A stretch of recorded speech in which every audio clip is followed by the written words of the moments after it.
Bom, vamos lá então, pessoal. Oi, gente. A gente vai falar para vocês sobre o efeito termiônico. Eu sou a Maria Paula.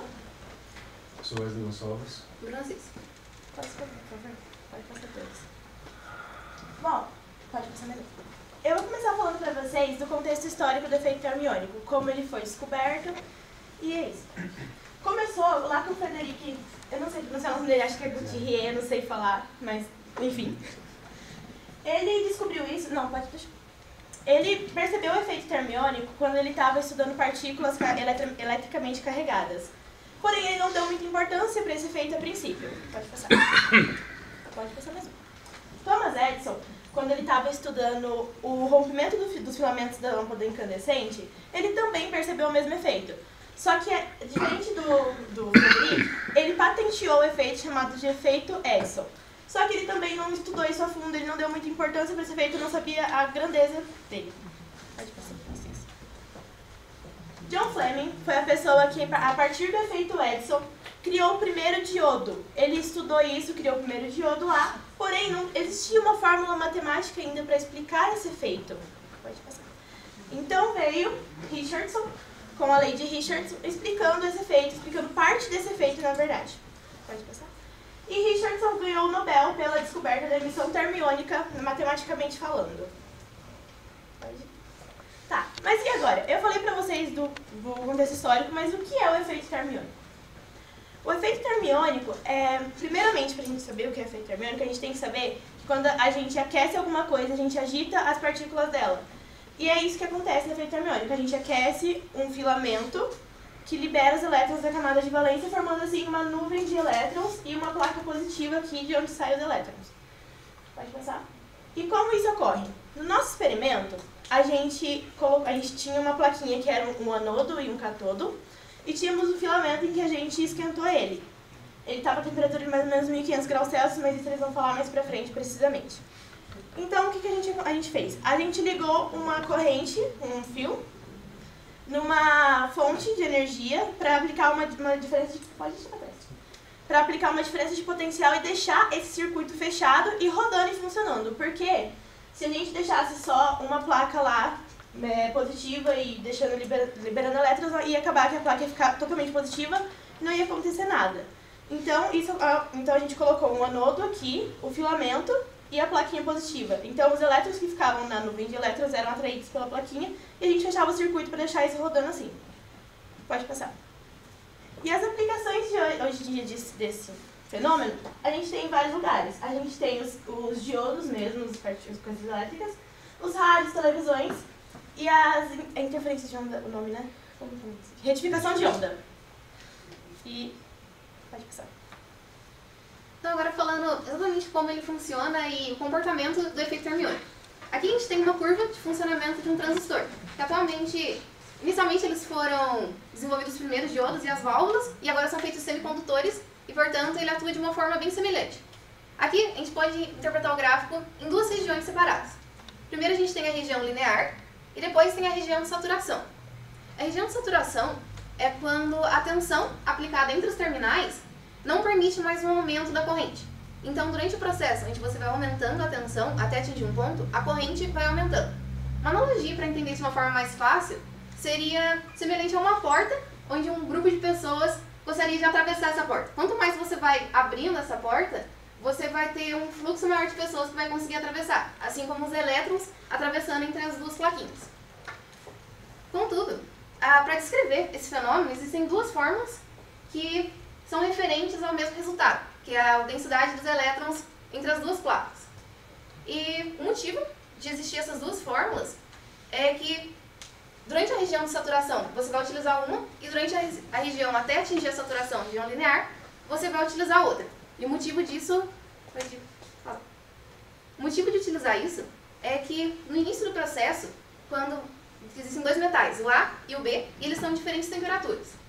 Os elétrons vão fluir do metal mais quente para o metal que está numa temperatura inferior. Só que isso, depois de um tempo, se transforma em algo fixo e não mantém esse fluxo de elétrons e não mantém essa corrente, devido à existência de uma nuvem de elétrons numa placa. Isso seria seria semelhante a você ter algum lugar fechado com água líquida e água em vapor num equilíbrio térmico. Então, eles ficariam nesses estados e não poderiam continuar esse processo. Então, se você ficasse toda vez retirando esse vapor, eles iam poder manter e continuar o fluxo. E por esse motivo, a gente coloca uma diferença de potencial entre as duas placas, para que os elétrons consigam continuar essa sua corrente. E aqui a gente tem as duas formas. A de Richardson e Dutchman, porque ele meio que arrumou a forma, arrumou algumas constantes que estavam nelas, e ela descreve o processo quando já está saturado. E a Lady Child, que é durante o processo de saturação. No procedimento experimental, utilizamos alguns equipamentos. Citando, assim, tem a fonte de tensão, os cabos utilizados na protoboard para fazer as ligações, o paquímetro para realizar a medida, alguns multímetros, o amperímetro e o pirômetro que mediu a temperatura do nosso filamento. E aqui o equipamento didático, onde tem uma câmera com vácuo e as duas plaquinhas. Mais especificamente sobre alguns equipamentos. O amperímetro, ele é responsável por medir a corrente que vai estar fluindo entre o nosso anodo e cátodo, entre as nossas duas plaquinhas. Depois temos o multímetro, que vai ser responsável por fazer as medições de tensão e também as medições de corrente. E por último temos a nossa fonte de tensão, que são compostas por basicamente duas fontes. Uma que varia de 4,5 a 7,5 volts, com uma corrente maior, e portanto ela é ligada ao nosso filamento que vai aquecer. E outras duas fontes que fornecem uma corrente um pouco inferior, porém a variação de tensão é de 0 a 500 volts. Uma analogia para entender as medições que a gente estava fazendo é utilizar um circuito para o filamento, onde tem a fonte de tensão, o amperímetro em série, com o nosso filamento que vai aquecer e produzir luz. E também aquecer as plaquinhas, consequentemente. E o circuito do nosso análogo ao diodo, que tem as duas fontes, o amperímetro, o diodo e o voltímetro em paralelo para medir a tensão sobre o nosso diodo. Através das nossas medições, a gente pôde fazer alguns gráficos que são semelhantes aos gráficos que éramos esperados. Aqui a gente tem um gráfico corrente por tensão no nosso diodo. E o pico que tem responsável ali são devido a algumas variações de corrente que aconteciam no filamento. A variação da corrente no filamento produzia um aumento da temperatura, e esse aumento da temperatura aumentava o fluxo de elétrons entre as duas placas. E já que esses valores eram bem pequenos, para 4,5 volts e produzir uma corrente de no máximo 140 microampere, qualquer variação bem pequena poderia ser muito significativa. Aqui tem um gráfico de tensão corrente para 5,5 volts, onde tem uma curva um pouco mais, não sei o termo correto para falar, mais curva, uma curva mais curva. E, por último, a de 6,5 volts, tem a curva também muito mais curva e atingindo valores de tensão muito maior, que nesse a gente conseguiu chegar até 500 volts e uma corrente no máximo de 7.000 microampere. Então, com base nessas revisões teóricas e a respeito dos dados que a gente obteve no experimento, a gente queria uma confirmação a respeito dos princípios de funcionamento do efeito termiônico, assim como as leis que estão presentes nesse fenômeno. Aqui a gente pode ver que a fisionomia dessas três curvas que a gente obteve, que no caso foi de 4,5 volts, 5,5 volts e 6,5 volts, elas conferem uma curva semelhante à teórica. Aqui a gente pode ver que a de 4,5 volts ela é de uma escala muito diferente das outras três curvas. Isso se deve também ao aquecimento do filamento e o fluxo de elétron que a gente acaba passando entre as duas plaquinhas, entre o anodo e o cátodo. A gente vê também que nessa região a gente já tem uma saturação, um ponto de saturação muito diferente das outras curvas. E a gente vê que ali no começo ela já está um pouco saturada, por isso que ela sofre baixíssimas variações de corrente, ao contrário dessas outras duas curvas. Bem, aqui a gente, através desses fenômenos, nós quisemos obter a função trabalho a respeito do material do filamento, que seria a energia mínima que os elétrons necessitariam para estar saltando do material. E para isso nós utilizamos da lei que rege o comportamento do material e dos elétrons no regime de saturação. Bem, como se tratava de uma equação que usava expoentes com número de ordem, a gente retirou o logaritmo Ln de ambos os lados. Assim a gente pôde escrever a função trabalho em função das nossas variáveis, que foram a temperatura, uma constante, que a gente tem aqui, PA, outras duas constantes, e simplesmente a carga alimentar, a fim de fazer um fator de conversão para transformar essa energia, que seria de Joule para eletronvolts. Aqui nós temos que essa lei ela seria aplicada ao regime de saturação.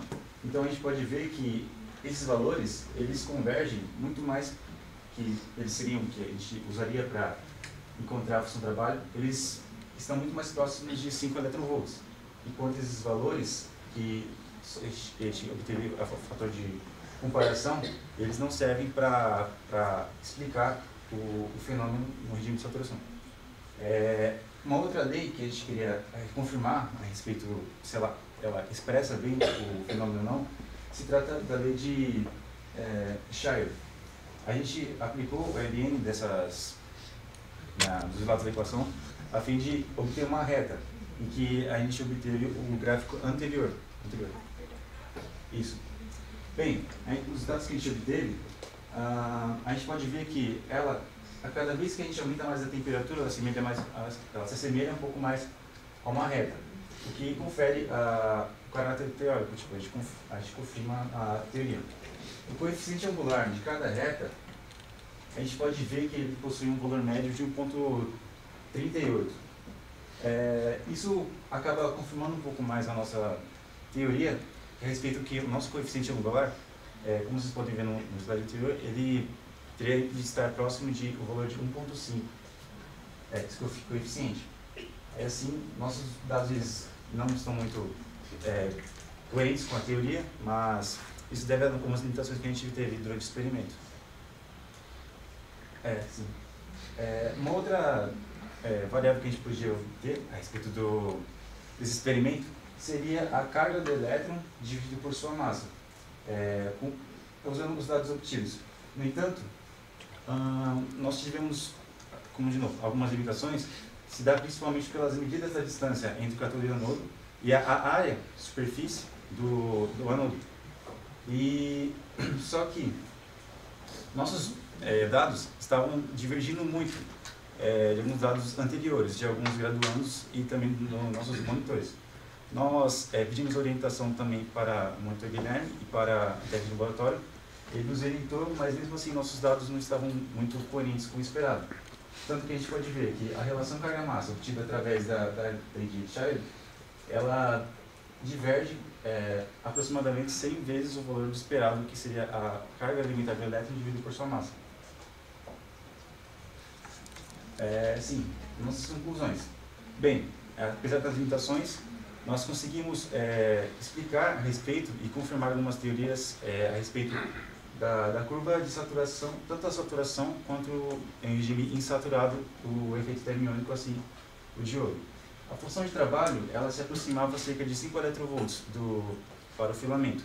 Então a gente pode confirmar a nossa teoria de que seria um filamento de tungstênio, pois assim como nas lâmpadas incandescentes, esse material é utilizado por ter uma alta temperatura de fusão, emitindo facilmente o brilho.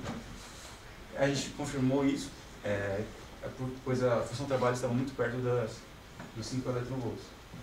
A relação carga-massa, a gente não teve o que esperávamos, mas mesmo assim temos uma ideia das limitações experimentais que a gente pode obter. Tá, só complementando um pouco mais sobre as limitações que ele falou, o nosso trabalho ele era muito manual, a gente tinha que pegar muitos dados na mão mesmo, e isso tira uma precisão, logicamente, das coisas. O amperímetro também ficava variando bastante, então foram essas nossas limitações. Aqui tá as nossas referências, tem umas 5 páginas de referências, e a gente gostaria de agradecer a toda a equipe da Escola de Física Contemporânea por ter feito a gente passar por essa experiência, que foi, chocante. E também a gente quer agradecer a algumas pessoas que estavam aqui no pátio ajudando a gente, ao Guilherme, que ajudou muito a gente mesmo, e a todo mundo. Obrigada, gente.